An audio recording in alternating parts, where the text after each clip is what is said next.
আমিনা মুখ দেখিয়া বলে মোহাম্মদ, মা আমিনা মুখ দেখিয়া বলে মোহাম্মদ, দুঃখে ভরা কপাল রে তোর ওমর সোনার চাঁদ, দুঃখে ভরা কপাল রে তোর ওমর সোনার চাঁদ।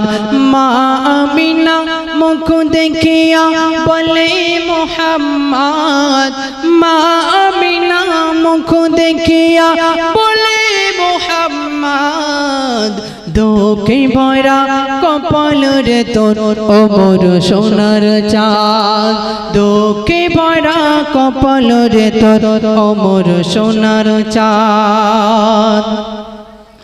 গরিবি খানা নাই বিছানা রাখব তোরে কোথায়, মরুলো ঘরে পানি পড়ে কাঁচা মাটির দায়, আবাজ তার ও আবাজ তার নেই মাথায় কে বলাবে হাত, আবাজ তার নেই মাথায় কে বলাবে হাত, দুঃখে ভরা কপাল রে তোর ওমর সোনার চাঁদ, দুঃখে ভরা কপাল রে তোর ওমর সোনার চাঁদ। দিন দুনিয়ার বাদশাহ এলো এতিমে গরিবি হয়ে, আর পেটে পাথর বেঁধে নিল দুঃখ কষ্ট সহে, দুঃখ কষ্ট সহে, সবার সেরা নবী হয়ে, সবার সেরা নবী হয়ে এলো দুনিয়ায়, আর শত কষ্ট পেয়ে নবী মাফ করে দিল সবাই। অন্ধকারে আল্লাহ রাসূল সাল্লাল্লাহু আলাইহি ওয়াসাল্লামের ঘরটা কাফেররা ঘেরাও করে নিল। আল্লাহ পাক রব্বুল আলামিন সঙ্গে সঙ্গে মালায়েকা ফেরেশতা জিবরাইলকে পাঠিয়ে দিল। ফেরেশতা জিবরাইল, আর বিন্দু দেরি করো না, বিন্দু দেরি করো না, যাও যাও যাও যাও যাও যাও আমার নবীকে শুনিয়ে দিয়ে আসো, আমার নবীকে সংবাদটা দিয়ে আসো। আমার নবীর ঘরের চারিদিকে কাফের বেদিনরা দাঁড়িয়েছে, তারা আমার নবীকে হত্যা করবে। আমার নবী যেন এখনই ঘর থেকে বাহির হয়ে চলে যায়। হযরত জিবরাইল আলাইহিস সালাম চলে এলেন। আসসালামু আলাইকা ইয়া রাসূলুল্লাহ হাবিবাল্লাহ, আপনি এক্ষুনি ঘর হয়ে বাইরে হয়ে চলে যান। আল্লাহ রাসূল সাল্লাল্লাহু আলাইহি ওয়াসাল্লাম সঙ্গে সঙ্গে ঘর থেকে বাহির হয়ে গেলেন। এক মুষ্টি বালি নিলেন, শাহাদাতুল বাজু পড়ে দম করে ছুঁড়ে দিলেন। যেমনি দম করে ছুঁড়ে দিলেন, ওই যে ঘরের চারিদিকে কাফের সৈন্যরা দাঁড়িয়ে ছিল, ওই কাফের সৈন্যদের চোখের কোণাতে কোণাতে ওই বালি কণাগুলো পৌঁছে গেল। তারা চোখ লাগড়াতে শুরু করলো, তারা চোখ লাগড়াতে শুরু করলো। যেমনি তারা চোখ লাগড়াতে শুরু করলো, একজন মনে করছে আমার চোখে, আর একজন মনে করছে আমার চোখে, আর তো 2 জন মানুষ আছে।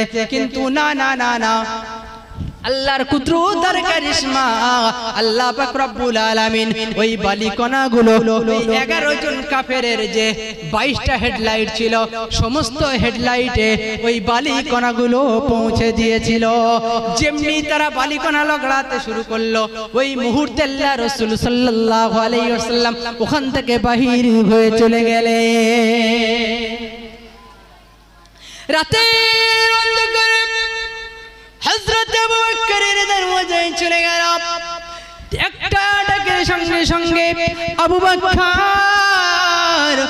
বকর বলে ডাকার সঙ্গে সঙ্গে লব্বাইকা ইয়া রাসূলুল্লাহ, লব্বাইকা হাবিবাল্লাহ, আমি আবু বকর তৈরি আছি, আমি আবু বকর রেডি আছি, বলুন বলুন ইয়া রাসূলুল্লাহ, ইয়া হাবিবাল্লাহ, আপনার জন্য কি করতে পারি বলুন। আল্লাহ রাসূল সাল্লাল্লাহু আলাইহি ওয়াসাল্লাম বললেন, আবু বকর তোমাকে একটা ডাকার সঙ্গে সঙ্গে তুমি লব্বাইক বলে হাজির হয়ে গেলে, তুমি আমার ডাকে জবাব দিয়ে দিলে। আবু বকর তুমি কি রাতের অন্ধকারে ঘুমাও নাই? হযরত আবু বকর বলছে, ইয়া রাসূলুল্লাহ, ইয়া হাবিবাল্লাহ, আপনি যেদিন আমাকে বলেছিলেন আবু বকর তোমাকে নিয়ে আমি হয়তো হিজরতে চলে যাব, ইয়া রাসূলুল্লাহ হাবিবাল্লাহ, আমি আবু বকর সেদিন থেকে বালিশে মাথা দেই নাই, বিছানায় শয়ন করি নাই, আমি পোটলা পুটলি রেডি করে আমার দরওয়াজায় লাগিয়ে লাগিয়ে ঘুমায়। না জানি রাতের অন্ধকারে কখন আমার হাবিব এসে আমার দরওয়াজায় দাঁড়িয়ে দাঁড়িয়ে দাঁড়িয়ে আবু বকর আবু বকর আবু বকর বলে ডাকবে, আর আমি আবু বকর ঘুমের মধ্যে থাকবো, আমার রাসূলের সাথে বিয়াদবি হয়ে যাবে। তাই আমি পুটলা পুটলি সামানপত্র রেডি করে দাঁড়িয়ে থাকি। কি মহব্বত, কি ভালোবাসা! আল্লাহ রাসূল বলল, আবু বকর আর বিন্দু দেরি নয়, চলো চলো। পিছনে কারা? শত্রুরা আছে না নেই? চলতে শুরু করলাম রাতের অন্ধকারে, চলতে চলতে চলতে সুবহ সাদিক হয়ে গেল, সকাল হয়ে গেল।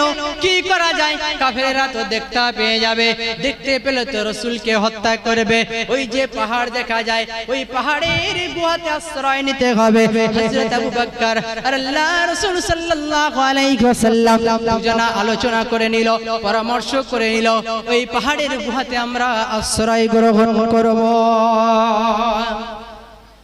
সেখানে গিয়ে হযরত আবু বকর বলল, ইয়া রাসূলুল্লাহ, ইয়া হাবিবাল্লাহ, আপনি একটু এখানে দাঁড়ান। পাহাড়িয়া এলাকা, ওই গুহার মধ্যে সাপ থাকতে পারে, বিচ্ছু থাকতে পারে, আমি আবু বকর একবার দেখে আসি। হযরত আবু বকর গিয়ে দেখলো সমস্ত কিছু ঠিক আছে, মোটামুটি সবকিছু ঠিক আছে। রাসূলকে ডাকলেন, ইয়া রাসূলুল্লাহ, হাবিবাল্লাহ, আসেন, কোনো অসুবিধা নেই। সেখানে গিয়ে আল্লাহ রাসূল সাল্লাল্লাহু আলাইহি ওয়াসাল্লাম বললেন, আবু বকর, সারা রাত হেঁটে হেঁটে আমার পা বেদনা শুরু হয়ে গেছে, আমার শরীরটা ক্লান্ত হয়ে গেছে, আমি একটু বিশ্রাম করতে চাই।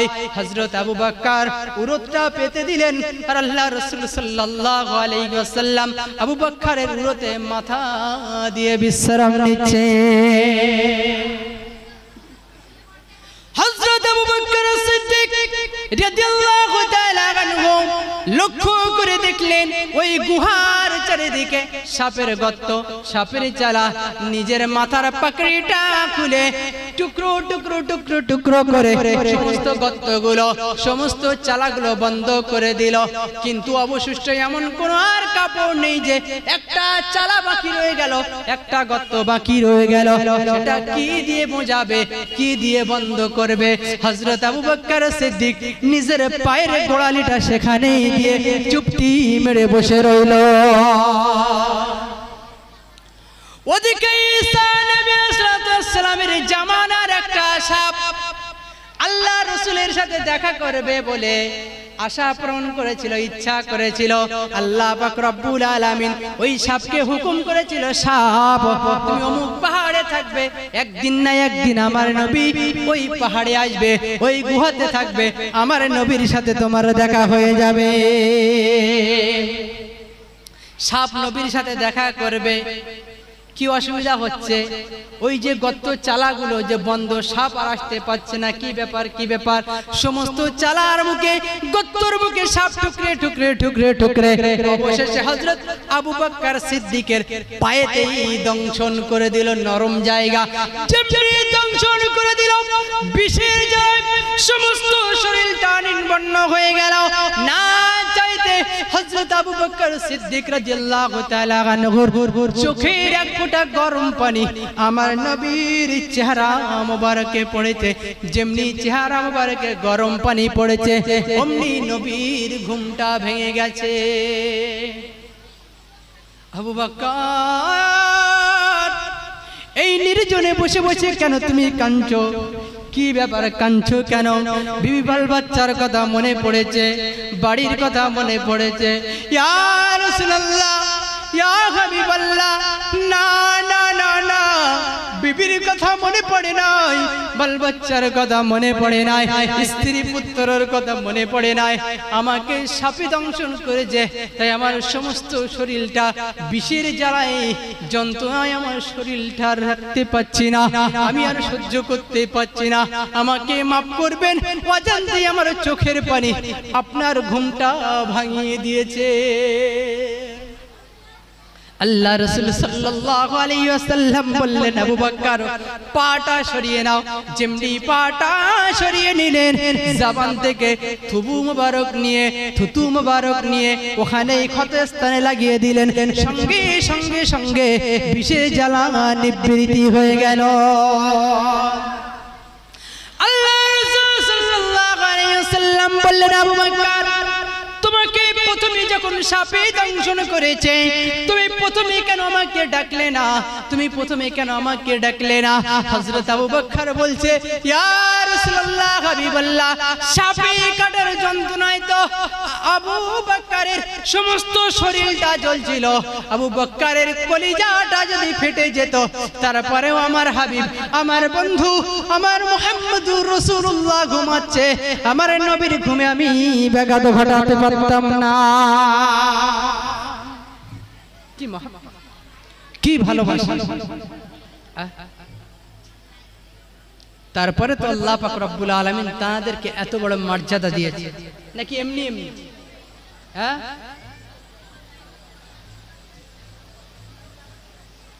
এই নওজোয়ান তরুণেরা ওখানে 3 দিন অবস্থান করলো। এবারে মদিনার পথে রওনা হয়ে গেল। মদিনার মানুষ তাকিয়ে আছে, বিশ্ব নবী হাবিবুল্লাহ নবী মুহাম্মদুর রাসূলুল্লাহ আসবে, মানবতার রাহবার আসবে, মানবতার শিক্ষক আসবে, খাতিমুন নবীন আসবে। মদিনার মানুষ আনন্দে চিত্তে আছে। এখনো কেন আসছে না? হঠাৎ করে দেখা গেল মদিনার দিকে একটা কাফেলা ছুটে যায়। আর ওই কাফেলা আর যে উট আছে, ওই উটের ধুলিতে যেন মেঘের মতো অবস্থা। ছুটতে কারা যেন আসে। তারা একত্রিত হয়ে দেখলো, ওই যে আমরা জানার জন্য আজ কয়টা দিন অপেক্ষা করছিলাম, ওই যে বিশ্ব নবী হাবিবুল্লাহ ছুটে আসে। মদিনার মানুষ দাঁড়িয়ে আছে, নবী আসছে, ওয়েলকাম জানাচ্ছে, সুস্বাগতম জানাচ্ছে, অভ্যর্থনা জানাচ্ছে। এই নওজোয়ান তরুণেরা, এই নবী পাকের উম্মতানিরা, আল্লাহ রাসূল সাল্লাল্লাহু আলাইহি ওয়াসাল্লাম মদিনাতে গিয়ে, মদিনা মুনওয়ারাতে গিয়ে একটা মুবারক মেহনত করলো মানুষের উপরে। আস্তে ওই মদিনার মানুষ কলেমা গ্রহণ করলো, কুরআন গ্রহণ করলো, আল্লাহকে মেনে নিল, নবীকে মেনে নিল। 10,000 সাহাবী হয়ে গেল। কত? 10,000 সাহাবী হয়ে গেল। এবারে নবী এতদিন নিজের মাতৃভূমি ছেড়ে মদিনায় আছে, এবারে কি মক্কায় ফিরবে না? 10,000 সাহাবা হয়ে গেছে, আর ভয় কিসে? আর কোনো ভয় নেই। এবারে মক্কার পথে রওনা হয়েছে।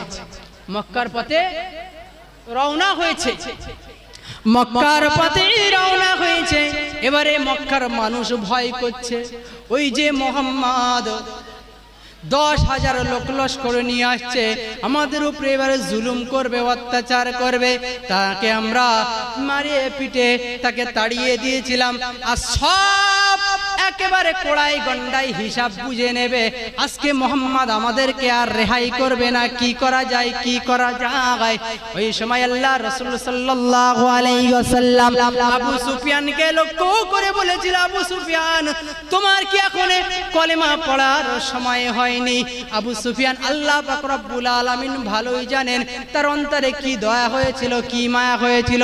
আল্লাহ রাসূল এই কথা বলার সঙ্গে সঙ্গে আবু সুফিয়ান বলল, ইয়া রাসূলুল্লাহ, হাবিবাল্লাহ, আমি আবু সুফিয়ান আর কাফের থাকতে চাই না, আর মূর্তি পূজা করতে চাই না।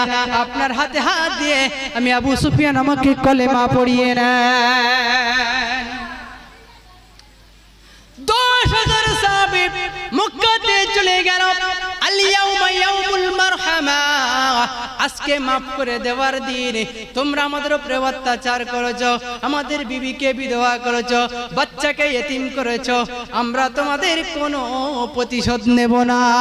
আর একজন সাহাবী বলছে, আল-ইয়াউমা ইয়াউমুল জাযা, আজকে বদলা নেওয়ার দিন। দুইজন সাহাবী দুটো এলান করছে।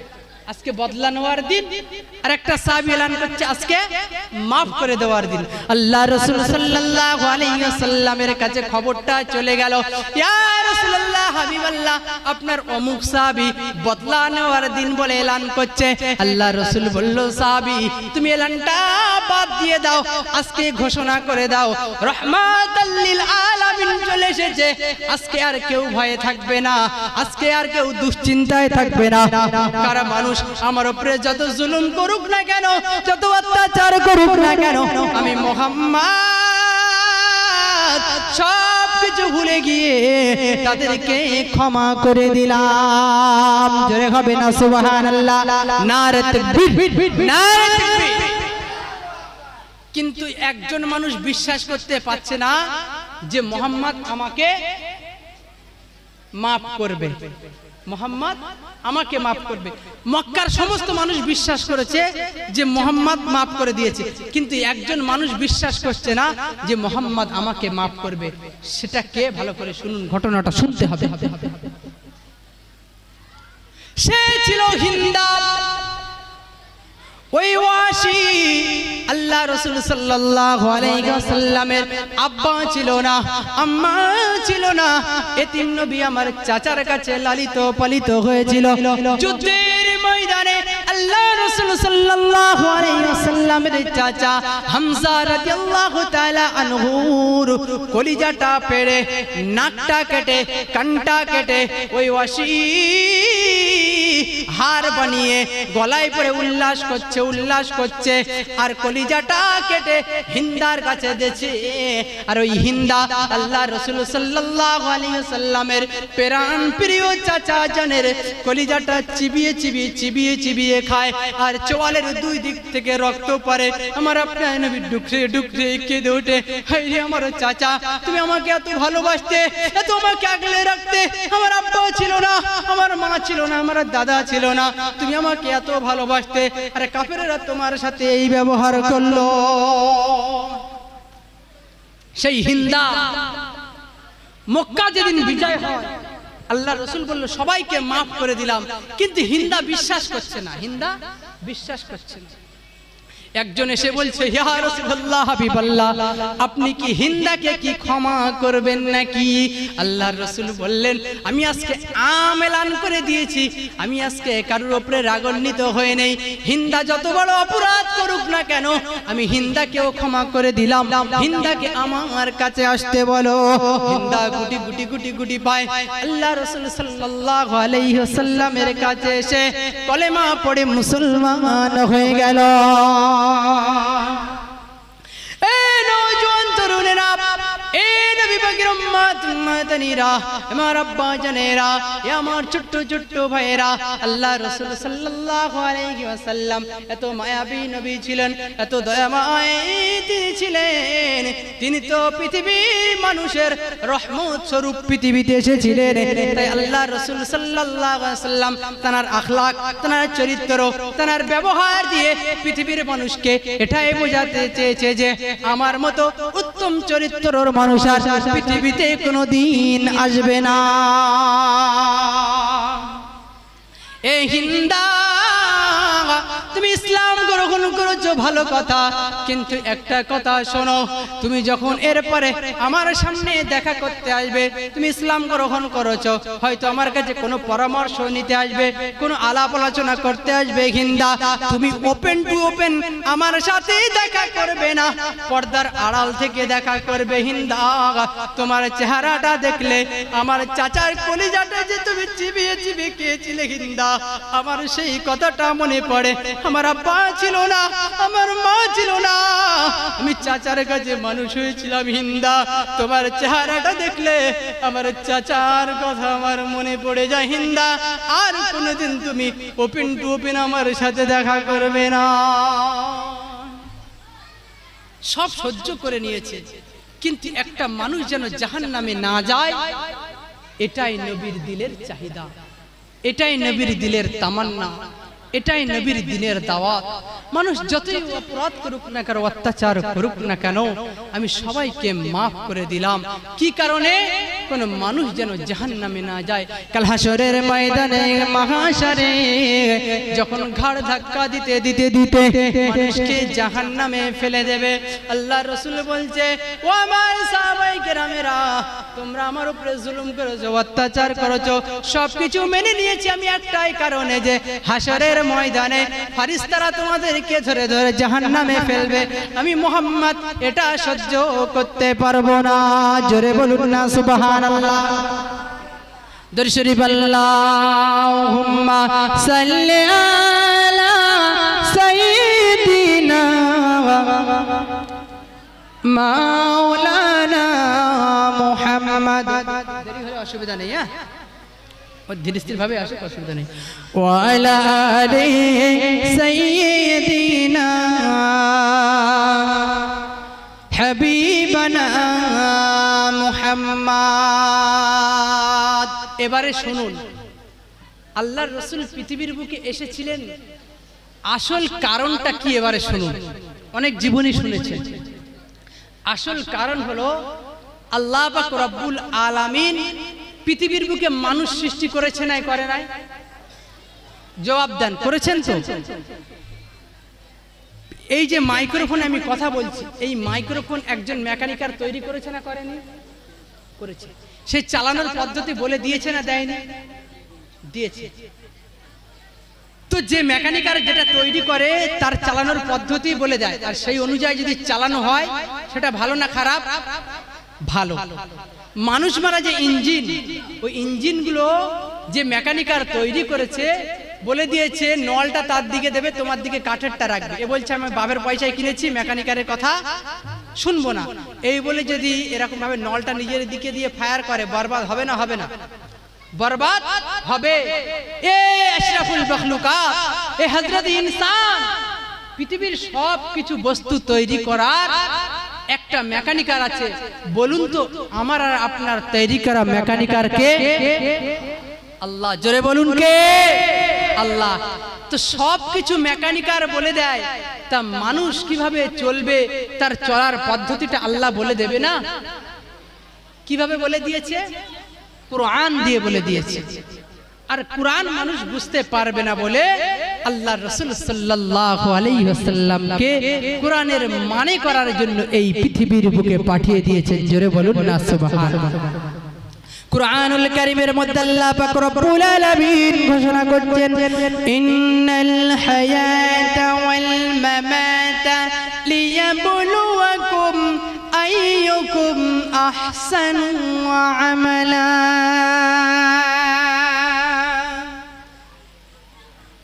ইন্নাল হায়াতা ওয়াল মামাতা লিয়াবলুয়াকুম আইয়ুকুম আহসানু আমালা। আল্লাহ পাক রব্বুল আলামিন কি বলছেন? ইন্নাল হায়াতা, নিশ্চয় হায়াত দিয়েছি, ওয়াল মামাতা, এবং তোমাদের মউত দেব। কি দেব? লিয়াবলুয়াকুম আইয়ুকুম আহসানু আমালা। আর এই হায়াত আর মউতের মাঝে যে সময়টুকু দিয়েছি, ওই সময়টুকু তুমি কোন কাজে ব্যবহার করো, কোন কাজে লাগাও, সেটা আমি আল্লাহ পাক রব্বুল আলামিন কাল হাসরের ময়দানে মাহশারে তার হিসাব নিকাশটা নেব। আমরা দিতে পারবো? হিসাব দিতে পারবো? দিতে পারবো না। হেলায় নেটাই আমাদের হায়াতের যে জিন্দেগি আছে, সেই জিন্দেগি আমরা শেষ করে দিচ্ছি। কাল হাসরের ময়দানে ওই সময় ওই সূর্যটা যখন মাথার উপরে চলে আসবে, ওই সূর্যের 12টা মুখ খোলা হবে, ওই হাসরের ময়দানে মানুষ পেরেশান হয়ে যাবে, পেরেশান হয়ে যাবে। আল্লাহ পাক রব্বুল আলামিনের কাছে বলবে, ও পরওয়ারদিগার আলম, হাসরের ময়দানের কষ্ট আর সহ্য করতে পারছি না, একবার বিচার ফয়সালাটা করে দিন। জান্নাতে যাই তাও ভালো, জাহান্নামে যাই তাও ভালো, কিন্তু হাসরের ময়দানের কষ্ট সহ্য করতে পারছি না। জান্নাতে যায় তাও ভালো, জাহান্নামে যায় তাও ভালো, কিন্তু হাসরের ময়দানের কষ্ট সহ্য করতে পারছি না। হাসরের ময়দানে মানুষ অতিষ্ঠ হয়ে যাবে, সমস্ত নবীর উম্মতানিরা থাকবে কি হবে আল্লাহর দরবারে একবার সুপারিশ করে দিন আল্লাহর দরবারে একবার সুপারিশ করে দিন আল্লাহ পাক রব্বুল আলামিন যেন বিচার ফয়সালাটা শুরু করে ওই সময় ওই উম্মতিরা ছুটতে আদম নবী সাল্লাল্লাহু আলাইহি ওয়াসাল্লামের কাছে চলে যাবে আমাদের আদি পিতা হযরত আদম আপনি একটু আল্লাহর দরবারে সুপারিশ করে দিন আল্লাহ পাক রব্বুল আলামিন যেন আমাদের একটু বিচার ফয়সালাটা করে দেয়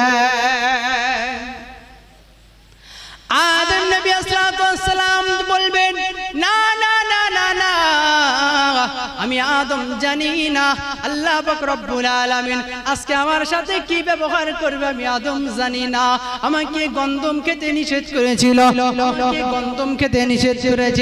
আমি আদম গন্ধম খেয়েছি আল্লাহ আমার সাথে কি ব্যবহার করবে জানি না যাও যাও যাও যাও এ হাসরবাসীরা তোমরা নূহ নবী সাল্লাল্লাহু আলাইহি ওয়াসাল্লামের কাছে চলে যাও হাসরবাসীরা ছুটতে হযরত নূহ নবী সাল্লাল্লাহু আলাইহি ওয়াসাল্লামের কাছে চলে যাবে এই নবী নূহ আমাদের জন্য একটু সুপারিশ করে দিন হাসরের ময়দানের কষ্ট আর সহ্য করতে পাচ্ছি না হযরত নূহ সাল্লাল্লাহু আলাইহি ওয়াসাল্লাম বলবে এই হাসরবাসীরা আমি নবী নূহ জানি না আল্লাহ আজকে আমার সাথে কি ব্যবহার করবে যাও যাও যাও যাও যাও তোমরা ইব্রাহিম নবীর কাছে চলে যাও হাসরবাসীরা হযরত ইব্রাহিম নবী সাল্লাল্লাহু আলাইহি ওয়াসাল্লামের কাছে চলে যাবে আমাদের পিতা হযরত ইব্রাহিম হাসরের ময়দানের কষ্ট সহ্য করতে পারছি না একটু আল্লাহকে বলুন আল্লাহ যেন বিচার ফয়সালাটা শুরু করে হযরত ইব্রাহিম বলবে না না না না না এই দায়িত্ব আজকে আমার নয় যাও যাও যাও যাও যাও তোমরা চলে যাও ঈসা রূহুল্লাহর কাছে চলে যাও হাসরবাসীরা ছুটতে আবার হযরত নবী ঈসা রূহুল্লাহর কাছে চলে আসবে এই নবী ঈসা রূহুল্লাহ হাসরের ময়দানে কষ্ট আর সহ্য করতে পারছি না একটু আল্লাহর দরবারে বলুন আল্লাহ যেন বিচার ফয়সালা করে দেয় হযরত ঈসা রূহুল্লাহ বলবে এই হাসরবাসীরা তোমরা এখানে ওখানে ছোটাছুটি না করে আজকে দায়িত্ব যার আজকে দায়িত্ব যে পালন করতে পারবে সে হলো আখিরি জামানার নবী নবীদের সরদার জনাবে মুহাম্মদুর রাসূলুল্লাহ সাল্লাল্লাহু আলাইহি ওয়াসাল্লাম তোমরা এখানে ওখানে ছোটাছুটি না করে যাও যাও যাও তোমরা আখিরি জামানার নবী নবীদের সরদার মুহাম্মদুর রাসূলুল্লাহর কাছে চলে যাও